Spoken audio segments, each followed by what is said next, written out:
खरं सांगू का, मी नकारात्मक बाजूंकडे बघतच नाही. कारण पॉझिटिव्हच गोष्टी बघतो. काय आता कोणीतरी असं म्हटलं, की "अरे, हे सार्वजनिक गणेशोत्सव बंद केले पाहिजेत." हे आणि काही अंशी ते बरोबर आहे, की अरे स्पीकर लावतात, विविध गाणी करतात, अश्लील नाच केले जाते.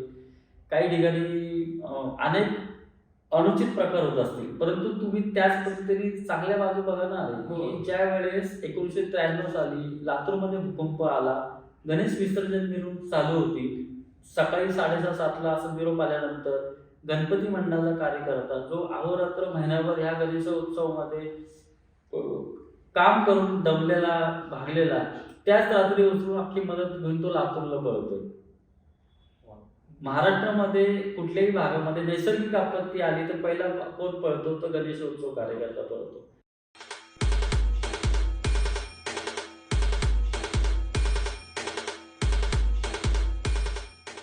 नमस्कार. स्विफ्टॅक्स पिक्चर्स प्रस्तुत उत्सव आणि मीच्या या नव्या भागामध्ये मी अभिषेक विरकर तुमचं मनपूर्वक स्वागत करतो. मंडळी, आपल्या आयुष्यात आनंद साजरा करण्याचे अनेक क्षण असतात. नवजात बालकाचा जन्म, बारसं, लग्नविधी असतील, वास्तुशांती असतील, एखाद्याची 50शी, 60, 75 साजरी करणं असेल, ते अनेक सण, उत्सव, समारंभ साजरे करणं असो. आपल्याला आनंद साजरा करायचा असतो आणि यासाठी लागते पूर्वतयारी. मग नटणं मुरडणं आलं, मग आलं भेटवस्तूंची देवाणघेवाण आणि बाप्पाच्या किंवा देवाच्या पूजनाचं साहित्य सामग्री नितांत आवश्यकता असते या सगळ्यांची. आणि ह्या सगळ्या गोष्टी जर एकाच ठिकाणी उपलब्ध झाल्या तर दुग्ध शर्करा योगच नव्हे का? आणि असाच एक योग पदरी पाडणारं एक ठिकाण आहे, ते म्हणजे सुप्रसिद्ध तुळशीबाग. पेशवे काळात घराण्यातील स्त्रियांसाठी सुरू झालेली बाजारपेठ ते आज अगदीच 2024 पर्यंत फक्त पुण्यातल्याच नाही तर देश विदेशातल्याही स्त्रियांचं आकर्षणाचं एक केंद्रबिंदू असलेलं ही आपली तुळशीबाग. प्रभू रामचंद्रांचं ऐतिहासिक मंदिर लाभलेलं आहे आपल्याला. त्याच सोबत मानाचा चौथा गणपती साक्षात श्री तुळशीबाग गणपतीही आशीर्वादाचा हात डोईवर ठेवून आहे. मंडळी, या तुळशीबागेला इथल्या व्यावसायिकांना आणि समस्त गणेशभक्त नागरिकांना ओढ लागली, आतुरता आहे त्या बाप्पाच्या उत्सवाची आणि तो साजरा करण्याची. मंडळी, हा सगळा उत्सव साजरा करण्यासाठी सगळी धडपड सुरू आहे. मग आली सगळी साधन सामग्री, व्यावसायिक मंडळी आणि नागरिक, या सगळ्यांमुळे ही बाग बहरली आहे आणि फुलली आहे. 1901 पासून सुरू झालेला हा उत्सव आज 124 वर्षांची अखंडितपणे अव्याहतपणे बाप्पाची सेवा करतोय. जुन्या नव्याचा धागा घट्ट बांधून संस्कृती, परंपरा आणि आधुनिकता यांना धरून ठेवून त्या जोडीला समाजसेवेची आभूषणं अंगी बाळगणारे निस्सीम गणेश भक्त कार्यकर्ते आज आपल्याला लाभलेले आहेत. त्यांचं नाव आहे नितीन पंडित, जे आहेत तुळशीबाग गणेशोत्सव मंडळाचे कोषाध्यक्ष. सर, स्वागत आहे तुमचं. नमस्कार. गणपती बाप्पा मोरया. तुमच्या नजरेतून आम्हाला हा आपला लाडक्या गणरायाचा उत्सव जाणून घ्यायचा आहे आणि बाप्पाला नक्की काय हवंय तेही जाणून घ्यायचं आहे आजच्या भागातून. सर, बाप्पाचा उत्सव अगदीच काही दिवसांवर आलेला आहे. उत्सुकता कशी आहे? खरं तर उत्सुकता ही ज्या वर्षी गणपती विसर्जन करतो ना, त्यानंतर दुसऱ्या दिवशीपासून आम्हाला गणपतीचे बेत लागतात, की पुढच्या वर्षी काय करायचं आहे. कारण गणपती मंडळाचा कार्यकर्ता म्हटल्यानंतर, अरे ह्या वर्षी आपण थोडंसं इथं कमी पडलो, मग पुढच्या वर्षी आपण कशा पद्धतीने करू.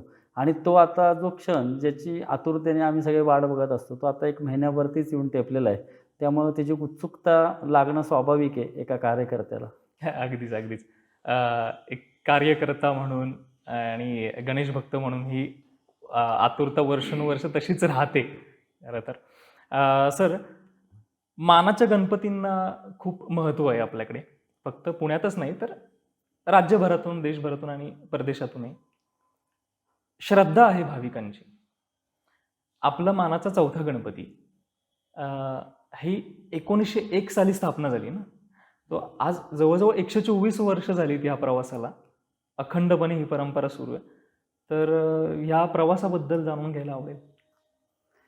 आपल्या सगळ्यांना माहिती आहे की लोकमान्य टिळक असतील, भाऊसाहेब रंगारे असतील, म्हणजे त्यावेळचे जे स्वातंत्र्य सेनानी होते, राष्ट्रपुरुष होते, तर त्यांनी बघितलं की अरे हा गणेश उत्सवामध्ये एकत्रीकरण होऊ शकतं आणि या स्वातंत्र्याचा लढा आपण घराघरात पोचू शकतो.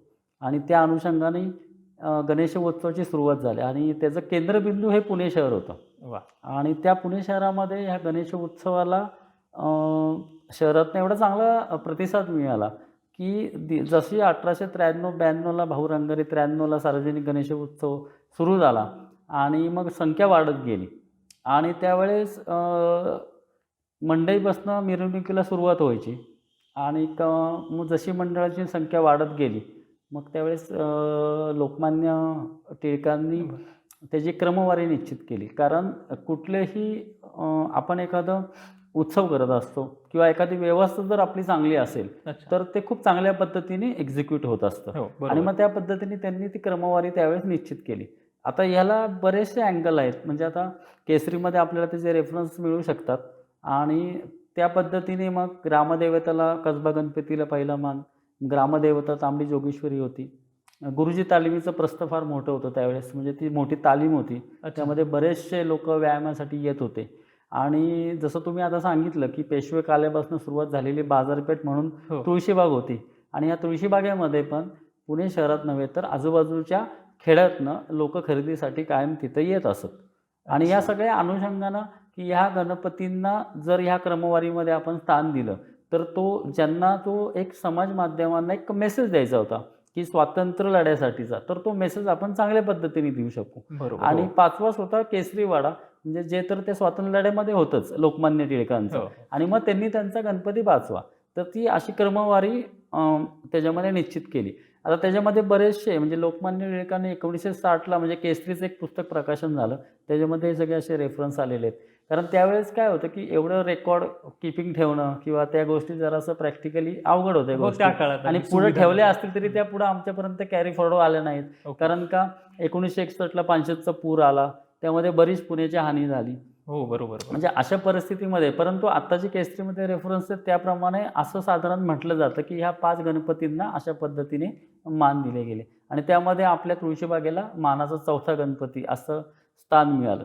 आणि साहजिक आहे की पुणेकरांची एक श्रद्धास्थान आहे की ग्रामदेवताला दर्शन केल्यानंतर ज्यावेळी 10 दिवस गणेश उत्सव असतो तर या पुण्यातल्या 5 मानाच्या गणपतींचं दर्शन घ्यायचं.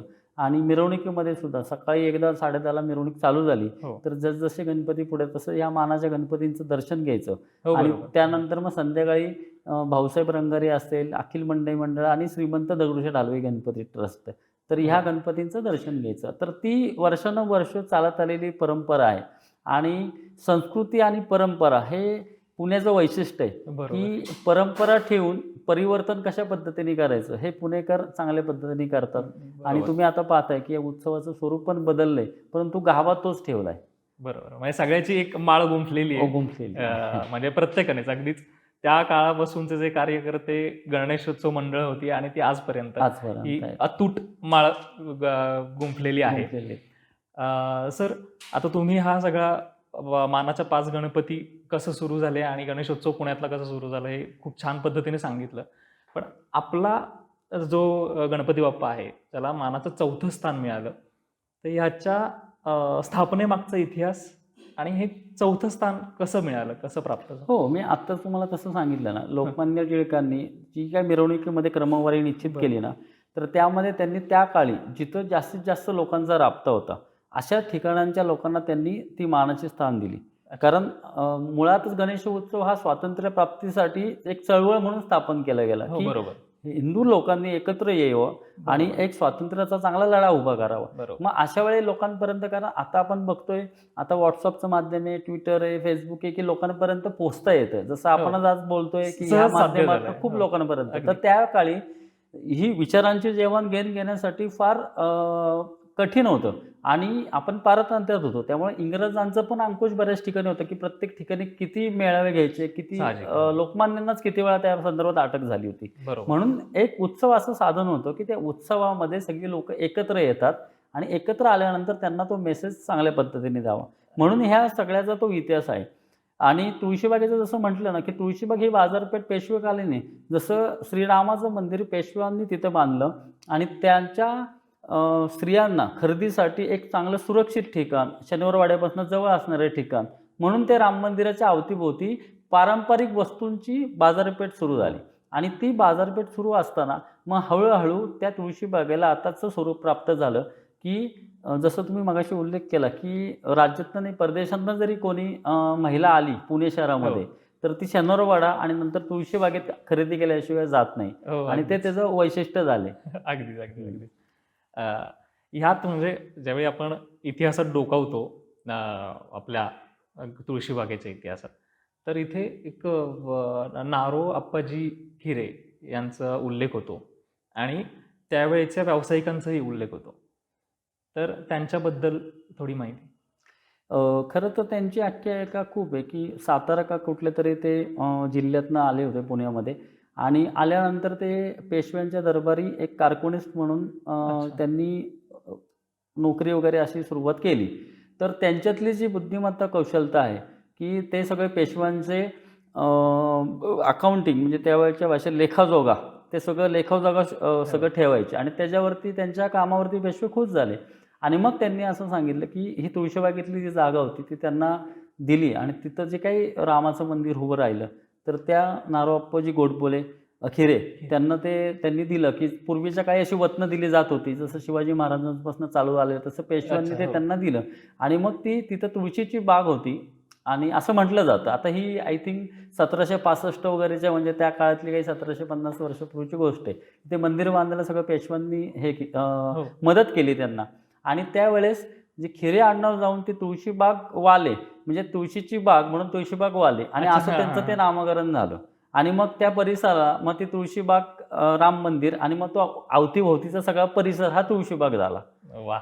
वाह! मस्त इतिहास आहे हा म्हणजे आणि ऐकणारेही इतिहासात जातील. इतक्या छान पद्धतीने सांगितलत तुम्ही. तुमचं बालपण तुळशीबागेतच गेलं ना? एक कार्यकर्ता होण्यामागं मंडळाचे संस्कार कसे घडले? हो. खरं तर आयुष्यामध्ये मंडळाचेच सगळे संस्कार आहेत.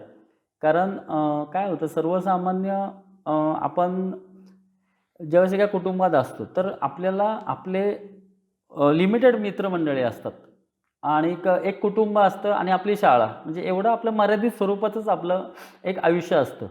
परंतु जेव्हा तुम्ही गणेश मंडळात काम करता ना, त्यावेळेस तुम्हाला तुमच्या वयापेक्षा मोठी असलेली व्यक्ती पण त्या बैठकांना असते. तुमचे वडील बंधूंप्रमाणे पण असतात. तुमच्यापेक्षा बरोबर. थोडे लहान कार्यकर्ते पण असतात. म्हणजे सर्व वयाच्या गटांमध्ये तुम्ही स्वतःला सामावून घेतात. आणि मला असं वाटतं म्हणजे अनेक जण आता ते म्हणतायत, की कारण आता युग बदलले. आता MBAचं युग आलंय. हो. त्या काळी असं काही बिझनेस मॅनेजमेंट वगैरे काही नव्हतं. खरं आहे. म्हणून गणेश उत्सव हा कार्यकर्त्यांची कार्यशाळा वाह! किंवा एक व्यासपीठ आहे असं म्हटलं जातं. आणि खरं सांगू का, खरंच जडणघडण जी होती ना, ती मंडळाच्या माध्यमातून होती.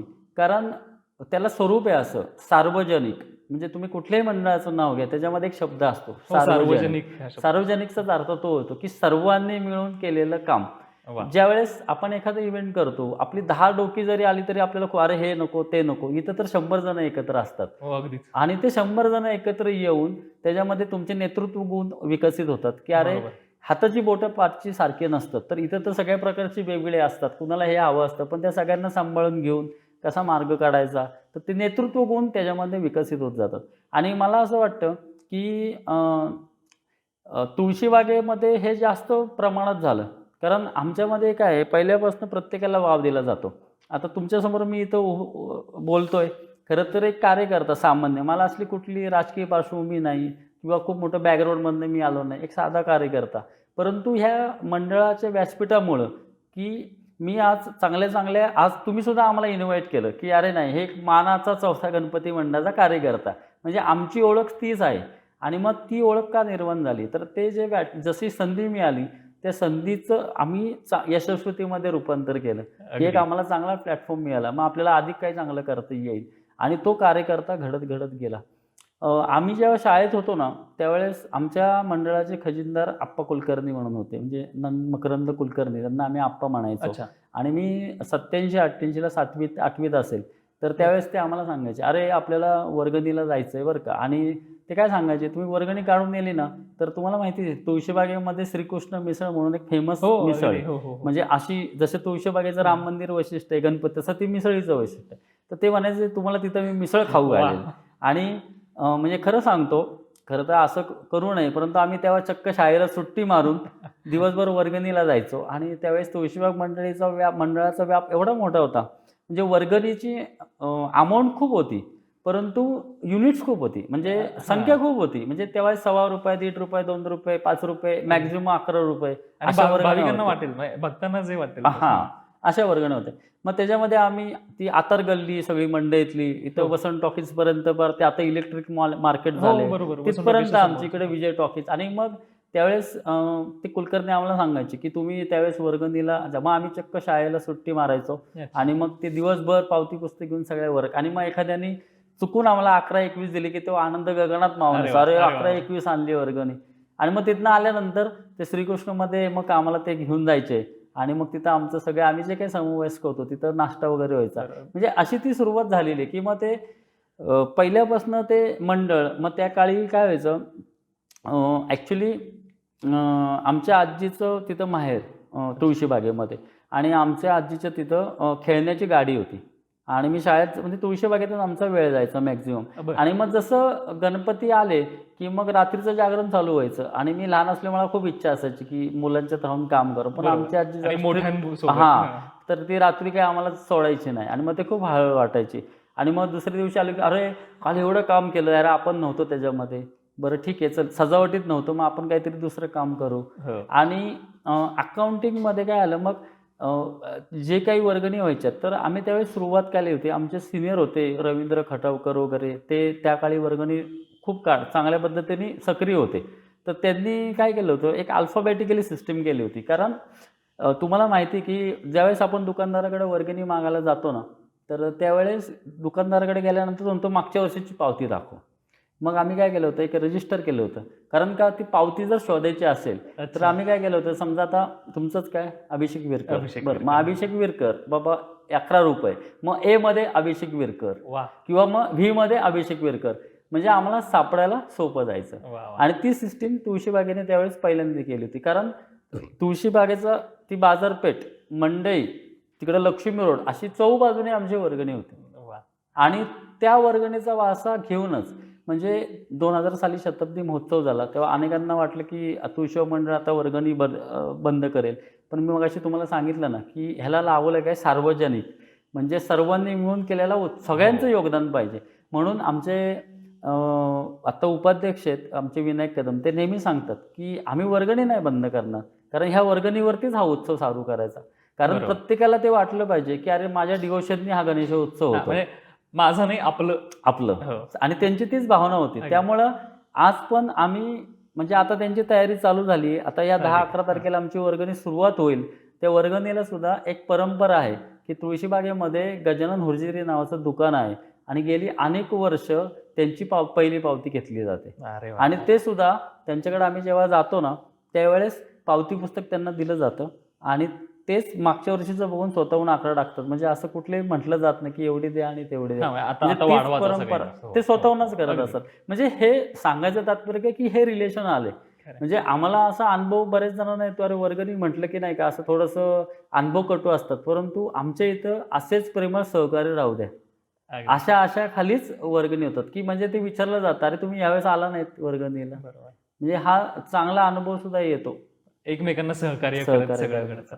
तसंच की आता व्यावसायिक आहेत सगळे तिथे आणि ह्या उत्सव काळात हे व्यावसायिक मंडळी, ग्राहक, तिथे येणारे ग्राहक आणि आपले गणेश भक्त म्हणजे सगळीकडूनच येणारे, असं नाही की पुण्यातनं.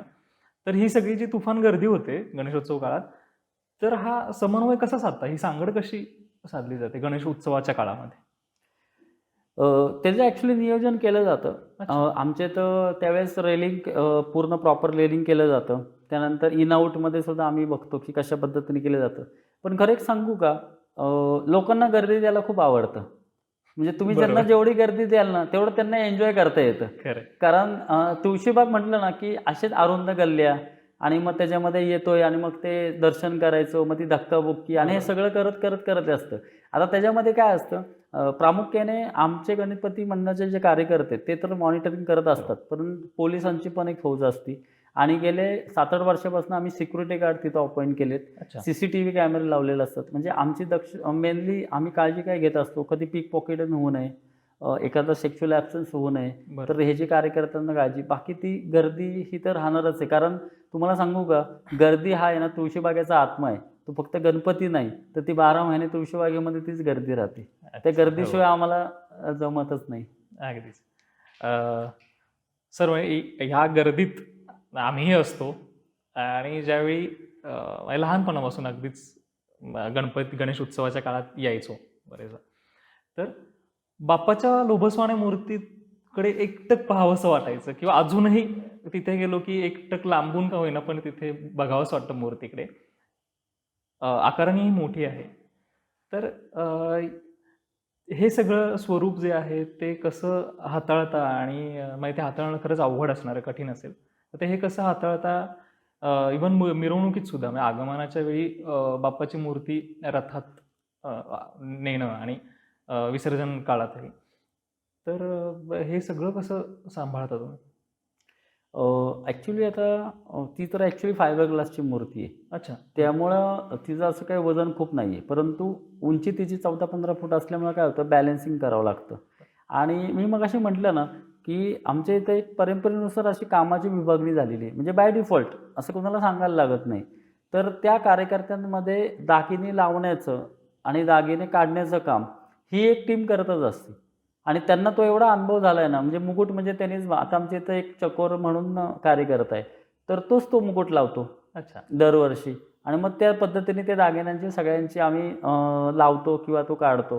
मग हो. मूर्ती घ्यायचं टेक्निक म्हणजे देखभाल सुद्धा तेच तेच घेतात या करतात. काळात. हां, अच्छा. आणि आता काय झालंय, 2000 साली शताब्दी महोत्सव झाल्यानंतर आपला पहिली आमची मूर्ती इकडे महर्षीनगरमध्ये असायची अच्छा. आणि 2000 साली शताब्दी महोत्सव तुळशीबागेचा झाला. तर तिथं कर्व्यांचं पेशवेकालीन गणपती मंदिर आहे ऑलरेडी तिथे अच्छा. आमच्या तुळशीबागेमध्ये आणि त्याच्या ओट्यावरती जागा होती. तेव्हा ही गणपती 10 दिवसात गणेशोत्सवामध्ये तिथं आम्ही बसवायचो आणि ते उत्सव साजरा व्हायचो.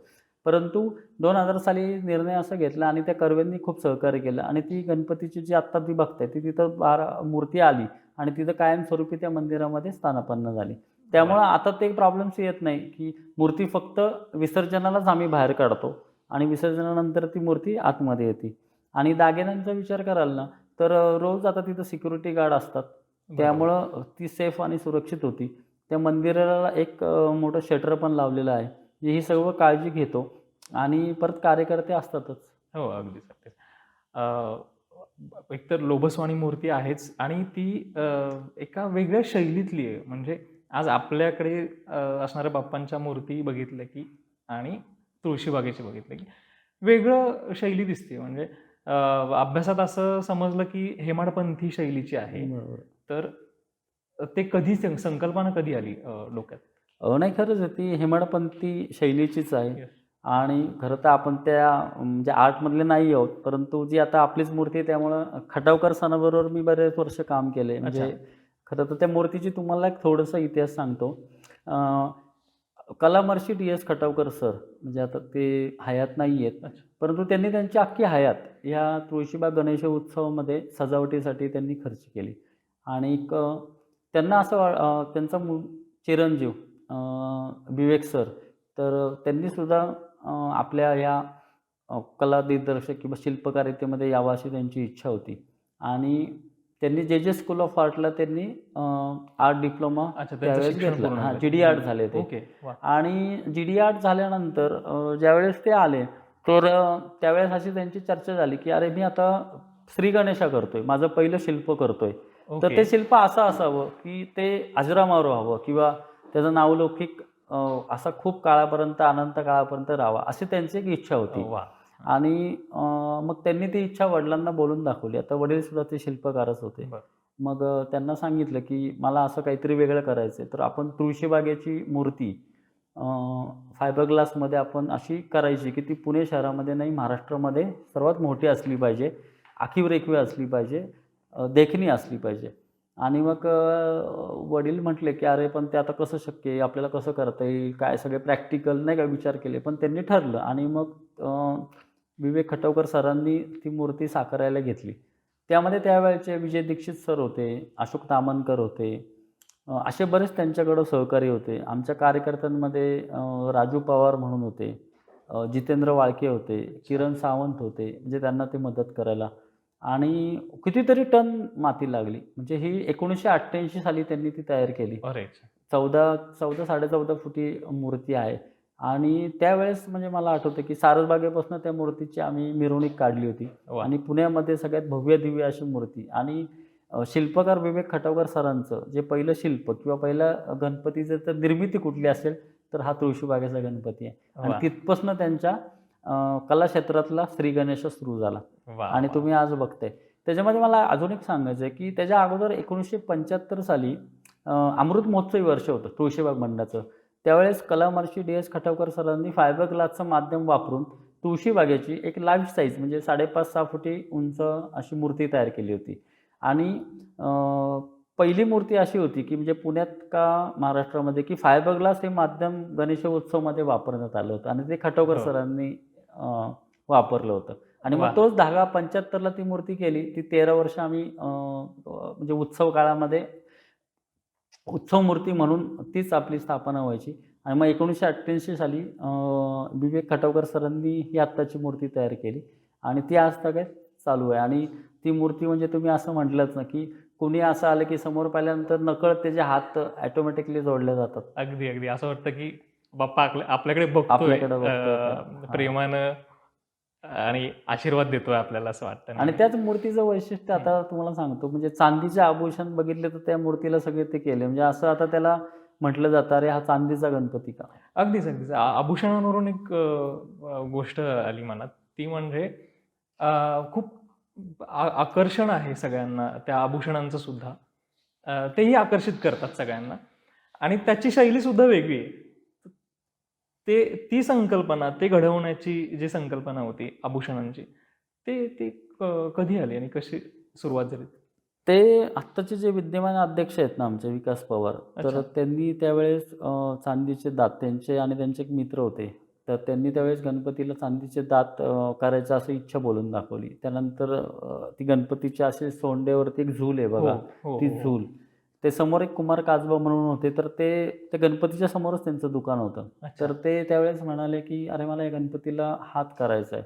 म्हणजे असं एकेकाच्या त्या श्रद्धा, भावना जागृत होत गेल्या. आणि त्यानंतर आत्ता जे मी सांगितलं, की खटावकर सरांचे एक नातेवाईक आहेत ॲडव्होकेट हिरवे म्हणून. तर त्या हिरवेंनी सुद्धा आल्यानंतर त्यांनी असं सांगितलं, की "अरे, गणपतीला आता हात झालेत, म्हणजे बाकीचे सगळे दागिने होत आहेत. मग मला चांदीचा मुकुट करायचा आहे." तर तुम्हाला आश्चर्य वाटेल, तो जो मुकुट आहे ना, त्याचीच उंचीच 3.5-4 फूट आहे. म्हणजे नुसता तो अरेच्चा! जो पूर्ण वाह! मुकुट काढला हो, ना, हो, हो. आणि मग ते असं ठरलं, की जसं मगाशी म्हटलं हेमाडपंती शैलीची, मग त्या पद्धतीनेच त्या धाटणीचे ते दागिने तयार करण्यात आले. आणि मग हळू-हळू असं ते आमच्या परिसरातल्या सगळ्या व्यापाऱ्यांना असं वाटलं, की अरे, आपण काही ना काहीतरी ह्याला केलं पाहिजे, गणपतीला केलं बरं. पाहिजे. आणि मग ते हिरव्यांनी बऱ्याच सहकाऱ्यांच्या माध्यमातनं चांदीचा चौरंग केला, मागेची चांदीची कमान केली. वाह! आणि मग हळू ते दाते वाढत गेले. आणि आता त्याला असं वाटतं, की हा चांदीचाच गणपती आहे. हो, अशीच आता एक ओळख भावना होते लोकांची आणि प्रत्येकाने आल्यानंतर फुल न फुलाची पाकळी असं सहकार्य पाकळी असं केलेलं आहे. करतात. सर ख्याती जसं आता तुम्ही उल्लेख केलात, की एक चांदीचा गणपती असंही सुद्धा होत आहे आणि मानाचा गणपती आहेच. ती ख्याती सर्वदूर पसरलेली आहे. अगदी सातासमुद्रापार सुद्धा गेलेली आहे. केवळ ख्यातीच नाही, तर आमच्या असं ऐकण्यात आहे, की जर्मनीला सुद्धा बाप्पाची एक प्रतिमा गेलेली आहे. तर एक मराठी माणसासाठी अभिमानास्पद गोष्ट आहे, गणेश भक्तासाठी सुद्धा. बरोबर. तर काय सांगाल त्याच्या बाबतीत? नाही, निश्चित अभिमानास्पद की आपण असं ऐकलं होतं की 7 समुद्रापारहून परदेशी लोक गणेशोत्सवात येतात पुण्यामध्ये गणपती बघायला. परंतु आपले बाप्पा चालले जर्मनीला. वा. आणि मी आता सांगितलं ना, ही खटावकरांची तिसरी पिढी काम करते. ती डी.एस. खटावकर, विवेक खटावकर आणि आता त्यांचा मुलगा विपुल आणि विराज अच्छा. तेही या क्षेत्रामध्ये काम करतायत. तर विपुल खटावकरांचा काही ग्रुप आहे. आता आपण पाहायला गेलं असेल तर परदेशात बऱ्याच ठिकाणी महाराष्ट्र मंडळ स्थापन झालेत आणि आपले जे काही पारंपरिक सण आहेत ते तिथं ते साजरे करत असतात आणि चांगल्या पद्धतीने करतात. म्हणजे इनफॅक्ट 10 दिवस नसेल, परंतु एक दिवसाचा 2 दिवसाचा गणपती, 3 दिवसाचा असं ते करत असतात. आणि मग त्या पद्धतीने त्यांनी इच्छा दाखवली, की मानाचा गणपती आम्ही तिकडं हे करू का? आणि मग ती विपुलनी स्वतः मूर्ती तयार केली. वा. आणि तिथल्या म्हणजे नॉट ओन्ली गणेशोत्सव म्हणजे तिथल्या लोकांबद्दल म्हणजे जर्मनीचं जे खरं तर ते येऊन भेटून गेली मुलं आम्हाला. तर त्यांचं आणि आमचं असं बोलणं झालं, की तुळशीबाग मंडळ आणि त्या जर्मनीतलं महाराष्ट्र मंडळ असं आपण एकत्रित येऊन काही आपल्याला चांगले उपक्रम करता येईल का? अच्छा. इनफॅक्ट म्हणजे तिथं जे आपले मराठी बांधव नोकरी व्यवसाय निमित्त गेलेत, हां. तर तिथल्या मुलांना मराठी संदर्भामध्ये फार अडचणी येतात. अच्छा. कारण मराठी शिकायची कशी, बोलायची कशी? मग आपण असं सांगितलं, की इकडनं आम्ही तुम्हाला मराठी पुस्तकं पाठवत जाऊ, वा. काही साहित्य पाठवत जाऊ. वा. आता इनफॅक्ट तुम्हाला सांगतो, पुढचं वर्ष आपलं शतकोत्तरोपी महोत्सवी वर्ष आहे तुळशीबाग मंडळाचं. तर सुरुवात आमची जर्मनीमधनं करायचं चाललंय, की वा. तिथे एक सांस्कृतिक महोत्सव करायचा त्या लोकांशी बोलून. आणि आपले इथले जे त्याच्यामध्ये आमचे राजेश दातारता विश्वस्त आहेत, तर ते शास्त्रीय संगीत शास्त्रीय गायक म्हणून खूप पुण्यामध्ये त्यांचं छान नाव आहे. अशा पद्धतीने आपल्याला काय तिथं उत्सव करता येईल का, की त्याची सुरुवात होईल. आता ह्याचं नियोजन चालू आहे आणि तिथल्याही लोकांना ते वाटतं, की अरे पुण्यामधनं येऊन आम्ही काहीतरी चांगल्या पद्धतीने इथं होतंय. तर ते चांगलं आमचं आता टायप झाले. म्हणजे ती लोकंसुद्धा काही पाहुणे इकडे पाठवत असतात. इथलं आम्ही सगळं ते आदरातिथ्य करत असतो. अ, कुटुंबाचे सगळे धागे जोडले जातात एकत्र, न तुटणारे हे धागे आहेत. आपलं वैयक्तिक कुटुंब असेल, हे मंडळाचं कुटुंब असेल, त्याचसोबत समाजातले असे काही घटक आहेत, वंचित घटक आहेत काही किंवा अनाथ मुलं असतील. तर त्यांच्यासाठी आपलं मंडळ कशा प्रकारचे सामाजिक उपक्रम राबवतं आणि त्यांच्या चेहऱ्यावरचा खरं तर आनंद बघण्यासारखा असतो. तर तो खरं तर तुळशीबाग मंडळ आहे ना, 2000 झाली शताब्दी महोत्सवी झाला ना, त्यानंतर अनेक उपक्रम मंडळांनी केले. पण ते तर तुम्ही सगळे सांगणार नाही. त्यातले प्रामुख्याने सांगतो. अ, दहीहंडी उत्सव आता आपण बघितलं, की दहीहंडीचं उत्सवाचं स्वरूप थोडंसं बदलत चाललंय. म्हणजे मोठमोठ्या भिंती उभा करायच्या आणि त्या अश्लील गाण्यावरती नाच करायचा. तर या संदर्भामध्ये त्या काळी आम्ही थोडासा पुढाकार घेतला आणि पारंपरिक पद्धतीने दहीहंडी उत्सव साजरा करायचा. पण स्पीकरवरती जो अतिरिक्त आणि अनावश्यक खर्च होतो ना, तो आम्ही बंद केला आणि ताम्हिणी घाटामध्ये एक डोंगरवाडी म्हणून गाव होतं. अच्छा. आणि त्या गावामध्ये आहे ना, जसं तिथल्या एक 100 आदिवासी कुटुंब राहतात तिथं. म्हणजे एक असं पाडा म्हटलं जातं त्याला डोंगरवाडीचा. तर त्यांचा उदरनिर्वाहाचं साधन जे आहे ना, ते हे सगळं निसर्गामध्ये जे उगतं ना, तर त्या संदर्भामध्ये त्यांची सगळी उपजीविका त्या निसर्गाच्या साधनसामुग्रीवर दरवर्षी चालते. अच्छा. आणि आपल्याला माहिती आहे, की जुलै, ऑगस्ट म्हणजे गणपती दहीहंडीच्या काळात त्या काळी ट्रिमेंडस पाऊस असतो आणि त्या भागात तर खूप पडतो. हो, मग अगदी. अशा 2-3 महिन्यामध्ये त्यांचं उदरनिर्वाहाचं साधन पूर्णपणे ठप्प होतं. आणि या संदर्भामध्ये मग आम्ही विचार केला, की या 100 कुटुंबांना 3 महिने पुरेल एवढं धान्य आम्ही त्या दहीहंडीचा खर्च सगळा आम्ही अनावश्यक खर्च टाळला आणि त्या पैशामध्ये यांना पूर्ण धान्य दिलं. वा. तर तुम्हाला मी सांगतो त्यावेळेस त्या एक आजींना जेव्हा दिलं ना, तेव्हा त्या आजींच्या चेहऱ्यावरचे जे भाव आले ना, ते आम्हाला सगळं समाधान देऊन गेले, की हो. अरे आपण खरंच अर्थाने आणि आम्ही सगळे कार्यकर्ते तिथे गेलो होतो डोंगरवाडीला आणि सगळी ती मदत पूर्ण केली. त्याच्यानंतर अनाथ आणि ह्या मुलांना तर आम्ही मदत करतोच आहे. त्यातला एकच उपक्रम सांगतो, की अनाथ हिंदू महिला आश्रम नारायणपेठेमध्ये होता. आता तो कुठेतरी शिफ्ट झाला आहे. अच्छा. तर आमच्या इथे काही व्यापाऱ्यांमध्ये कसं असतं, एखाद्याचा डे स्टॉक राहिला, की आता जात नाही. नितीन बघ रे, हे कुणाला देता येईल का? एखाद्या गरिबांना देऊन टाक वगैरे असं व्यापारी जनरली म्हणतो. तर असेच काही ड्रेस होते. तर ते ड्रेस घेऊन आम्ही त्या अनाथ आश्रमामध्ये दिले. तर आता त्या मुलीच होत्या. आता त्या मुलींना ज्यावेळेस ड्रेस दिला, तर जनरली कसं होतं, एखादं नवीन वस्तू मिळाली तर त्या मुलांना आनंद होतो ना, तर बरोबर. त्या मुलीच्या चेहऱ्यावर थोडासा आनंद नव्हता. तर मी तिला विचारलं, की "अरे, तुला काय आज ड्रेस मिळाला, तुला आनंद झाला नाही का?" ती म्हणाली, "काका, मला आहे ना पिवळा रंग आवडत नाही आणि नेमका मला पिवळाच आला आहे." तर आम्हाला एवढं स्ट्राईक झालं ना, "अरे खरंच आहे," म्हटलं, की "अरे ही मुलं आहेत, तर त्यांना त्यांच्या इच्छेने कधी खरेदी करता येईल? कारण ती आज अनाथालयात राहत आहेत. तर त्यांच्या इच्छा आकांक्षा सगळ्या मरून जातात ना." मग आम्ही विचार काय केला, मग मी आमच्या मंडळामध्ये एक प्रस्ताव मांडला, की "अरे ह्याच मुलांना जर तुळशीच्या बागेत खरेदीला आणलं तर? वा. आणि त्या मुलांनी ज्या दुकानामध्ये ती हात दाखवल, तो ड्रेस तिला दिला तर?" आणि मग ही कल्पना आम्ही राबवायला सुरुवात केली. अरे वा. तुम्हाला सांगतो 40-50 मुली अशा तुळशी बागेमध्ये आल्या. गणपती बाप्पाची इथं आल्या, आरती करून जे खरेदीला सुरुवात करतात, तर त्यांच्या चेहऱ्यावरचे ते निरागस भाव एवढा आनंदित होऊन जातात, की कुणाला नेलपेंट आवडतं, कुणाला टिकली आवडतं आणि ह्या उपक्रमामध्ये सगळे व्यापारी आम्हाला सढळ हाताने मदत वा. करतात. कोणीही पैसे घेत नाही. क्या बात. मग ती मुलगी येते आणि ती मला हा तो ड्रेस पाहिजे, तो पाहिजे, तो पाहिजे. तुला जे आवडेल, कारण आपल्या मुलांना जेव्हा आपण खरेदीला घेऊन जातो, तेव्हा त्याच्या आवडीची वस्तू त्याला घेऊन देतो. ना का आपण आपली आणून त्याला देत नाही. अगदीच. मग ही सुद्धा मुलं आपल्यासारखीच आहेत आणि तो उपक्रम आम्ही गेले एक 15 वर्ष वर होऊन गेली असतील. तो उपक्रम अजूनपर्यंत राबवतो, की वा. त्या मुलींना दिवाळीमध्ये तुळशीबागेमध्ये घेऊन यायचं आणि मनसोक्त त्यांना खरेदी करायचा आनंद द्यायचा वा. आणि मग त्यांना पण त्या गोष्टीचा खूप आनंद वाटतो. त्यांच्या चेहऱ्यावरचा आनंद म्हणजे आता तुमच्या सांगण्यातून मी अनुभवतोय. असंच जेव्हा गणेश भक्त बाहेर पडतात उत्सवांच्या दरम्यान, खरं तर एक लहान मुलांचं एक ओढ असते. त्यांना देखावे बघायची इच्छा फार असते. आणि ते देखावे बघून आनंदित होतात ते सगळे. तर आपले जे देखावे असतात, जे पौराणिक विषय आणि धार्मिक आध्यात्मिक विषय पुढे आणतं देखाव्यातून. तर हे केव्हापासून देखाव्यांना सुरुवात झाली? ती संकल्पना कोणाची होती आणि ती कशी राबवली गेली सुरुवातीला? तशी ह्या देखाव्यांची कल्पना आहे ना, खरं तर हे जे एक म्हणजे थोडंसं तुम्हाला बॅकग्राऊंड सांगतो. एक ह्याची स्थित्यंतर आहेत. म्हणजे जसं आपण म्हटलं 1892-93ला गणपती चालू झाला. त्याचा मूळ उद्दिष्ट होता स्वातंत्र्यप्राप्ती. मग ती बरोबर. जनजागृती मिळे. तर हे 50 वर्ष चाललं सगळं. जसं स्वातंत्र्य मिळाल्यानंतर तो मनोरंजनात्मक झाला.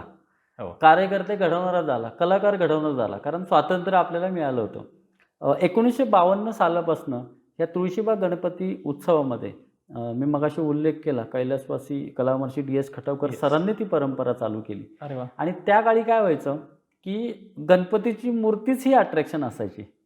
म्हणजे काही फोटोग्राफ्स आपल्याकडे आहेत अजून त्याच्यामध्ये. म्हणजे त्याच्यामध्ये नौकावहन करणारा गणपती, अरे वा. काचेचा गणपती, नटरंगाच्या मुद्रिकेत म्हणजे एका पायावर असणारा गणपती. तर अच्छा. अशी गणपतीची विविध रूपं आपण तयार करायचो आणि मग तो सजावटीचा एक भाग व्हायचा. वा. आणि त्याच्यानंतर डी.एस. खटवकरांनी एक संकल्पना अशी आणली, की पौराणिक देखांवरती त्यांचा जास्त भर झाला. त्याच्यामध्ये त्यांनी चलो मच्छिंद्रनाथ गोरखनाथ आया. त्यानंतर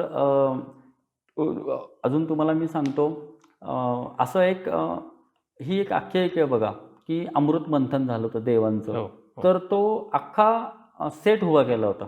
देव आणि दानव. मध्ये तो मेरू पर्वत, हो, तो शेषनाग बरोबर. त्याला केलाय आणि त्यांची कन्सेप्ट एवढी भारी असायची ना, म्हणजे मला असं वाटतं, म्हणजे मला अशी खात्रीच आहे, की महाराष्ट्रामध्ये कोणी अशी मुवमेंटची देखाव्याची परंपरा तुळशीबागेशिवाय कोणी नव्हती पहिली. ते तुळशीबागेचं वैशिष्ट्य वा. होतं. सुरुवात आणि ते हो. कल्पना काय करायचे, तर ते पूर्ण असा एक मोठा पाट केला होता. त्याच्यामध्ये खाली बेअरिंग लावले होते आणि इकडं दानव, इकडं देव. अच्छा. मध्ये तो मेरू पर्वत केला होता. त्याला तो शेषनाग आहे. एकीकडं ते नागाची शेपटी आणि ते घुसळत आहेत आणि मग त्याच्यातनं जे म्हणजे पहिले काही त्यातनं उत्पत्ती झाली ना घुसळत असताना आणि मग ते सगळे त्यांनी असे डिस्प्ले करून ते टांगते ठेवले होते. म्हणजे त्यांचं जी कल्पनाशक्ती होती ना, कारण काय होतं, हा 1968-70 म्हणजे नरसिंह अवतार. ते असे 2 खांब येतात बाहेर आणि तो नरसिंह असं येतो आणि त्या हिरण्यकशिपूला असं मांडीवर घेऊन तो म्हणजे हे जे काही प्रकार होते ना, तर ते त्यांनीच कारण त्यावेळेस टेक्निक एवढं ॲडव्हान्स नव्हतं ना. अगदी. म्हणजे टेक्निक काय होतं, तेवढं ॲडव्हान्स नसताना सुद्धा ते मूव्हमेंट करत होते. मग त्यांच्याकडे ती कल्पनाशक्ती बाहेर होतात. म्हणजे आता आमच्या इथं एक फेमस होतं, म्हणजे शंकराच्या वरती खूप देखावे व्हायचे आणि मग ते शंकराचं जे डमरू आहे ना, तर चितळ्यांचं श्रीखंड यायचं ना, ते अच्छा. दोन्ही डबे असे त्यांनी लावले होते आणि त्याचं ते डमरू केलं होतं. म्हणजे ही जी कल्पनाशक्ती होती ना, कमी पैशामध्ये कसं चांगलं होईल, क्या बात. तर असे खूप छान-छान म्हणजे ते देखाव्यांची मालिका जर बघायला गेलं ना, तर हा काळ आमचा खूप असा 90 पर्यंत एकदम असे सगळे आणि ते वैशिष्ट्य काय होतं माहिती आहे का? डी.एस. खटावकर सर आहेत ना, अभिनव कॉलेजमध्ये हे सगळं चित्रकलेचं, शिल्पकलेचं ते प्राध्यापक होते आणि त्यामुळे काय व्हायचं त्यांना ती जी मुलांची टीम होती ना, जे फाउंडेशनला असतील, कोण फर्स्ट इयरला असतील, ती सगळी टीम तिथं तुळशीबागेमध्ये काम करायला वा. यायची. आणि मग त्यावेळेस तुळशीबाईचा गणपती म्हणजे कलाकारांचा गणपती बघायला मिळाला. म्हणजे सर तुम्हाला मी सांगतो ना, की आत्ता सुप्रसिद्ध चित्रकार मुरली लाहोटी सर, श्याम भुतकर सर, अच्छा. विजय विश्वासराव, विजय दीक्षित, तर ही लोकं त्या तुळशीबागेमध्ये त्या रस्त्यावर उतरून काम करत होती. वा. अशोक दामनकर असतील आणि मग त्यांनी ते प्रॅक्टिकल नॉलेज जे म्हणतो ना, तर ते डी.एस. खटावकर म्हणजे ना चालती बोलती कार्यशाळा होती या सगळ्या गोष्टींची. कलेला वाहून घेतलं होतं त्यांनी. कलेला वाहून घेतलं आणि जबरदस्त डिव्होशन आणि ही सगळी मुलं त्यांचा हट्टाच असायचा, की जे करेल ते चांगलं करेल, जे करेल ते चांगलं करेल आणि सगळं काम वेळेत पूर्ण व्हायचं. म्हणजे अजूनही आठवते त्या काळात पहिल्या दिवशी तुळशीबागेचा देखावा रेडी असायचा पूर्णपणे. वा वा. स्वतःमध्येही बदल घडतात आणि समाजामध्येही बदल घडतात उत्सवाच्या काळात. हा बदलांचं स्वरूप एकतर नकारात्मक सुद्धा आहे आणि सकारात्मक सुद्धा आहे. तर या दोन्ही बाजू कशा दिसतात? खरं सांगू का, मी नकारात्मक बाजूंकडे बघतच नाही. कारण पॉझिटिव्हच गोष्टी बघतो. काय आहे, आत्ता कोणीतरी असं म्हटलं, की "अरे, हे सार्वजनिक गणेशोत्सव बंद केले पाहिजेत." हे आणि काही अंशी ते बरोबर आहे, की अरे स्पीकर लावतात, विभिन्न गाणी करतात, अश्लील नाच केले जाते. काही ठिकाणी अनेक अनुचित प्रकार होत असतील. परंतु तुम्ही त्याच पद्धतीने चांगल्या बाजू बघा ना रे, हो, की अगदी. ज्यावेळेस 1993 साली लातूरमध्ये भूकंप आला, गणेश विसर्जन मिरवणूक चालू होती. सकाळी 6:30-7:00ला असं निरोप आल्यानंतर गणपती मंडळाचा कार्यकर्ता जो अहोरात्र महिनाभर ह्या गणेशोत्सवामध्ये अ, काम करून दमलेला, भागलेला, त्याच रात्री उचलून अख्खी मदत घेऊन तो लातूरला पळतोय. वा. महाराष्ट्रामध्ये कुठल्याही भागामध्ये नैसर्गिक आपत्ती आली तर पहिला कोण पळतो? तर गणेशोत्सव कार्यकर्ता पळतो. आज आपण बघतोय अनेक गणपती मंडळांचे असे कार्यकर्ते आहेत, की जे चांगले-चांगले समाजोपयोगी उपक्रम राबवत असतात. आज कोविडमध्ये कोण होतं हो रस्त्यावरती? गणपती मंडळाचा कार्यकर्ता होतो पहिल्यांदा रस्त्यावरती. मग तुम्ही ह्या सकारात्मक बाबींकडे का नाही विचार करत? हे हो. बघा, सगळ्यामध्ये काहीतरी अपवाद असतातच. मग त्या ज्या काही वाईट गोष्टी आहेत, त्या आपण चांगला करायचा प्रयत्न करू ना. बरोबर. हो. त्यासाठी हा प्रकार नाही की उत्सव बंद करा किंवा ह्याला काहीतरी रिस्ट्रिक्शन घाला. आपण अगदीच. त्याच्यामध्ये काय होतं, प्रत्येक 10 वर्षांनी आहे ना, काळ बदलत पिढी बदलते. हो. तर त्याप्रमाणे आपल्याला बदलायला लागतं. आता हा 10-10 वर्षाचा अगदी. काळ गेल्यानंतर तुम्ही त्या पद्धतीने उत्सवाचं स्वरूप थोडंसं बदललं जातं. आता मी मगाशी सांगितलं ना, की कलाकार, कार्यकर्ते हे मंडळात उत्सवाच्या सजावटीचं काम करायचं. आता थोडासा काळ बदलला. आता व्यावसायीकरण काय आलं, की एखाद्या आर्ट डायरेक्टरला आपण काम देतो, आम्हाला ही कन्सेप्ट पाहिजे, तो येऊन त्याची ती करतो. कारण ती काळाची गरज झाली ना. पूर्वीच्या काळी 10-10 दिवस काम चालायचं. आता शॉर्ट पिरियड आला, नाही बाबा मला 3 दिवसात सगळं भरून दे. आमची बाजारपेठ आहे, खूप लोकांना काही जास्त बंद नको करायला. आम्हाला 3 दिवसामध्ये 2 दिवसामध्ये कर. म्हणजे हे थोडंसं व्यावसायीकरण झालं ना हो. चांगल्या पद्धतीने. त्यामुळं मला असं वाटतं, की समाजामध्ये गणेश उत्सवाकडे सकारात्मक दृष्टिकोनातून बघितलं पाहिजे आणि ज्या नकारात्मक गोष्टी आहेत, तर त्या आपण सकारात्मक कशा कन्व्हर्ट करू, यासाठी जर ही तुमची आमचीच जबाबदारी आहे ना. हो, कारण अगदी. आपण उत्सवाचे कार्यकर्ते आहेत. अगदी. या उत्सवाला जर कोणी अशी काय पद्धतीने बोलत असेल, तर त्यांना आपल्याला चांगल्या पद्धतीने कारण हे बघा, शेवटी काळ आणि तुमचं काम बोलतं. म्हणजे तुम्ही ज्या पद्धतीने उत्सवाचं स्वरूप बदललं ना, तर ते ऑटोमॅटिकली लोकं आज पुण्यात नाही हो, परदेशातनं काय येतात हो, पुण्याचा गणेशोत्सव बघायला. किती ऊर्जा मिळते ना. खरं आहे. आज ती ऊर्जा एवढी असती, ती ऊर्जा तिथनं घेऊन ती लोकं जात असतात, की आतुरतेने वाट बघतात. मग थोडंसं आपण ह्याच्याकडे बदललं पाहिजे. हे बघा, हा गणेशोत्सवामध्ये बरेच थोडे इकडं-तिकडं आहेत, पण आपण सगळ्यांनी मिळून जर प्रयत्न केले, तर तो अधिकाधिक चांगल्या पद्धतीने कसा होईल, त्यासाठी आपण प्रयत्न केले पाहिजेत. अगदी 11 दिवस हा सगळा उत्सव चालतो. तर ह्यात जे काही यंत्रणाचे वेगवेगळे घटक आहेत, पोलीस असतील, पोलीस मित्र असतील, स्वयंसेवक असतील सगळे, अग्निशमन दल असेल. तर ह्यांना उत्सवानंतर एक यांच्यासाठी कृतज्ञता सोहळा एक पार पडतो. हो, बरोबर तर आहे. त्या बाबतीत सांगाल? नाही, खरंच आहे. म्हणजे तुम्ही म्हटलं ना, पोलीस प्रशासन, नंतर मनपा प्रशासन यांच्यावरती खूप ताण असतो या गोष्टींचा. कारण शेवटी हा उत्सव आम्ही साजरा करत असतो, परंतु येणारी लोकं, त्यांची व्यवस्था, व्ही-आय-पी मूव्हमेंट खूप असतात त्या काळामध्ये आणि हे सगळ्यांचा ताण असतो. पण आता गेले अनेक वर्ष काय झाली, पोलीस आणि गणपती मंडळांचं एक समन्वय खूप छान झाला आहे. आणि मग पोलिसांनी म्हणजे पहिलं काय व्हायचं, की रूल्स रेग्युलेशन आता तुम्हाला सांगतो सुप्रीम कोर्टाचं एक जजमेंट आलं रात्री 10 वाजता स्पीकर बंद करा. हां. तर सगळे गणपती मंडळ 10 वाजता बंद करतात. म्हणजे ते झालं अगदी. आता म्हणजे यूज्ड टू झालं. त्याच्यावरती म्हणजे काय आता असं कोणी म्हणत नाही. मग येऊन नाराज बघतात. म्हणजे काही ज्या नियम असतात ना, त्या पोलिसांना सहकार्य करूनच केले जातात आणि ह्या गोष्टींवरचं पोलीस पण एक चांगल्या पद्धतीने समन्वय कसा करतात, की सगळ्या गणपती मंडळाला घेऊन अगोदर मीटिंग केली जाते. त्यामध्ये गणपती मंडळांच्या असणाऱ्या अडचणी त्याच्यावरती ते काही सोल्युशन काढता येतं का ह्या संदर्भामध्ये चर्चा करतात. प्रॅक्टिकली जेवढं शक्य आहे तेवढं प्रशासनाकडनं पण केलं जातं आणि गणपती मंडळसुद्धा त्याच्यामध्ये कोऑपरेट करतात.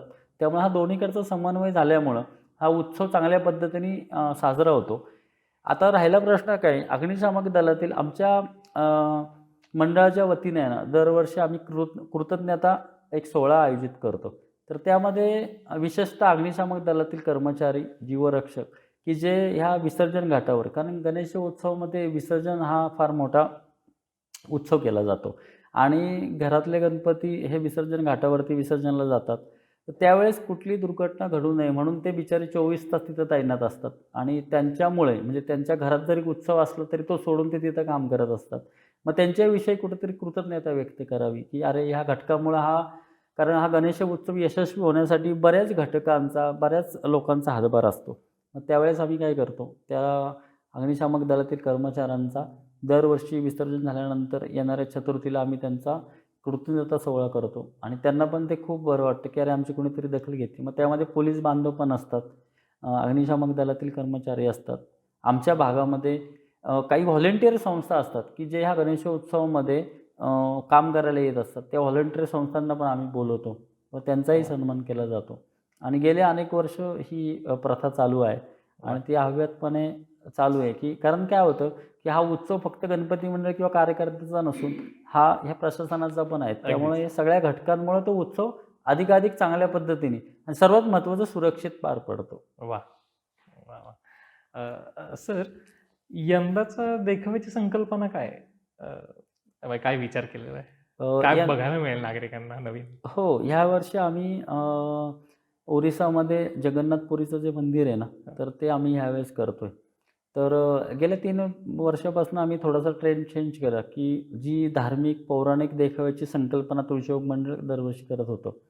तुम्हाला माहिती आहे तुळशीबागेमध्ये एवढा अगदीच कन्स्ट्रक्टेड जागा आणि त्याच्यामध्ये हो. सगळं ती सजावट करणं, तर सगळे व्यापारी सहकार्य करतात आणि गेले 3 वर्ष म्हणजे आय थिंक आमचे खटावकर सरांनंतर विकास पवार अध्यक्ष झाले आणि मग थोडे आम्ही जरा आमचे काही तरुण कार्यकर्ते पण विश्वस्त मंडळावर विश्वस्त मंडळ झाले. तर त्याच्यामध्ये एक आम्ही कल्पना सुचवली, की आपण काहीतरी जरा मंदिराची कन्सेप्ट घेतली. आता जसं मगाशी आपला विषय झाला ना, तर आजकाल लोकांना आध्यात्मिक खूप वाटतं. कारण आता तुम्ही बघा, की आपले सगळे पूर्ण भारतामधले केदारनाथपासून घ्या तुमचं उज्जैन घ्या आता, काशी घ्या, आता अयोध्येचं मंदिर झाले. तर या मंदिरांना प्रतिसाद खूप नागरिकांचा मिळतो. मग आम्ही कल्पना केली, अरे हीच मंदिरं आपण गणेशोत्सवात केली तर? बरं नुसतं मंदिर नाही, जनरली काय होतं बरेच लोकं मंदिराची प्रतिकृती उभी करतात, की अरे अशा पद्धतीने आपण उज्जैनची प्रतिकृती करू. तर आम्ही जाऊन तिथं असा अभ्यास केला, की लोकं तिथं ॲक्चुअली भावनेतनं का जातात? तर तिथल्या मंदिराचं दर्शन घ्यायचं. तिथले जे विधी असतात, त्यातले विधी आपल्याला काही करायला मिळाले का? तर त्या पद्धतीने आपल्याला तिथे विधी करावे. त्या सगळ्या दैनंदिन चर्येमध्ये आपला काहीतरी सहभाग व्हावा. पण ते गर्दी असती, अशामुळं काहींना सहभाग होत नाही. म्हणून ती कल्पना आम्ही तुळशीबागेत राबवली, की नुसती मंदिराची प्रतिकृती न असता, जे गर्भगृह असतं, जिथं हो. खराच तिथला तो भगवान आता मागच्या वर्षी उज्जैन होता. समजा भगवान शंकराचं स्थापना आहे. तर तो आपण तिथं उभारला तर आणि तुम्हाला सांगतो, मागच्या वर्षी आम्ही भस्म आरती केली आणि ते उज्जैनवरनं खास गुरुजींना पण बोलावलं होतं. वा. आणि तेच गुरुची ती भस्मारती जशी त्या जशी उज्जैनला मध्ये होती, होती हो. तशीच ती इथं झाली. आणि ते लोकांची अक्षरशः पहाटे ते 4:30ला वगैरे करायचे, तर ती 2 वाजल्यापासून गर्दी. आणि असे ते लोकांना खूप आवडलं ते. कारण का ती अनुभूती त्यांना तिथं मिळत नव्हती. मग 100% नाही, पण आम्ही प्रयत्न केल्यानंतर मला असं वाटतं की आम्ही ती 50% पर्यंत ती लोकांना ती अनुभूती दिली की अरे ती काय असते सगळ्यांनाच भस्मारती. याची ध्येय याची डोळा बघता येत नाही, अनुभवता येत नाही, तर मग त्यांना इथे हे सगळं उपलब्ध करून त्यामुळे ह्या पद्धतीने मग ह्या वर्षी जगन्नाथाचं, कारण आता आपण बघितलं असेल, आता मागच्या या जुलैमध्येच रथयात्रा संपन्न झाली. लाखो भाविक तिथं आले होते. आणि ते भाविक आल्यानंतर तो रथयात्रा जी निघती त्याच्यामध्ये सगळ्यांना असं वाटतं ते रथ ओढायचा मला हे भाग्य मिळावं, पण ती गर्दीमुळे कोणाला शक्य होत नाही. मग आम्ही अशी कल्पना मांडली, अरे आपणच जगन्नाथाचं इथं केलं तर. म्हणून ह्यावर्षी आपण ते जगन्नाथाचं सगळं देखावं करतोय, त्याचं मंदिर करतोय एक प्रातिनिधिक स्वरूपामध्ये. आणि ते जगन्नाथाचे जे देव आहेत ना, त्याच्यामध्ये जगन्नाथ असेल, बलभद्र असेल, सुभद्रा असेल, सुदर्शन असेल, तर त्यांच्या सेम प्रतिकृती करून इथं तेच मंदिराचं गर्भगृह आपण तिथं साकारतोय. आणि त्याच्यामध्ये तिथं आम्ही जेव्हा गेलो होतो ना, आम्ही पुरीला गेलो होतो त्या मंदिरामध्ये बघायला, तर तिथले जे काही भोग लावले जातात, तिथे एक असं प्रसिद्ध आहे की 56 भोग त्या देवाला देतात त्या ह्याला. मग आपल्या इथं ते करता येऊ शकेल का? आणि मग तसे करून मग ते नागरिकांना त्याचा आस्वाद घेता येईल का, किंवा त्याच्यात सहभागी होता येईल का, अशी आता आम्ही ती कल्पना करतोय. आणि शेवटच्या दिवशी त्या रथयात्रेमध्ये जशी तिथं रथयात्रा निघते, तसंच यावर्षी तुळशीबाग गणपतीची जगन्नाथपुरीचा विसर्जनाचा रथ निघेल. आणि त्याच्यामध्ये या पुणेकर नागरिकांनी येऊन तो त्या समाधान चौकातनं अलका टॉकीज चौकापर्यंत त्यांनीच घेऊन जावा, अशी आम्ही आता कल्पना करतोय. आता ती किती सक्सेस होईल हे म्हणजे होईलच, ती आम्हाला खात्री आहे. नक्कीच. तर हा अनुभूती द्यायचा आम्ही त्यातनं प्रयत्न करतोय की जे तुम्ही अशी म्हटलं ना की तरुणाई ते आध्यात्मिक, धार्मिक, ही ओढ कशामुळे लागते की ही त्या पद्धतीनेच लागते ना, की आज तरुणाई येऊन तिथं थांबत होती, मग तीच तरुणाई आज येऊन तो जगन्नाथाचा जो काही रथ आहे तो ओढत घेऊन जाणार आहे. अगदी आता मी शेवटालाच आलोय सर. तुमच्या मते या गणेशोत्सव काळामध्ये बाप्पाला नक्की काय हवंय आपल्या सगळ्यांकडून? बाप्पाला खरं सुख, समृद्धी, शांती हे तर ते बाप्पाला हवं असतं. आणि आपण पण त्याला तेच साकडं मागतो ना, की अरे नाही, हे सगळं सुख, समृद्धी आणि शांती देव. परंतु काय होतं, हे करणंसुद्धा आपल्या हातात असतं. मागणं ठीक आहे त्याला, परंतु तो आपल्याला त्या कामामध्ये मदत करतो. पण शेवटी करायला तर आपल्यालाच लागतं. अगदी. पण आपला एक विश्वास असतो, अरे बाप्पा करतो बरं का, आम्ही असं म्हणतो का आम्ही अभिमानाने. अरे बाप्पा करत नसतो, तो करून घेत असतो, का तर तुम्ही पळत असता. आणि हा जो आपला जो गणेश उत्सव आहे ना, तो अजून ग्लोबल कसा झाला पाहिजे.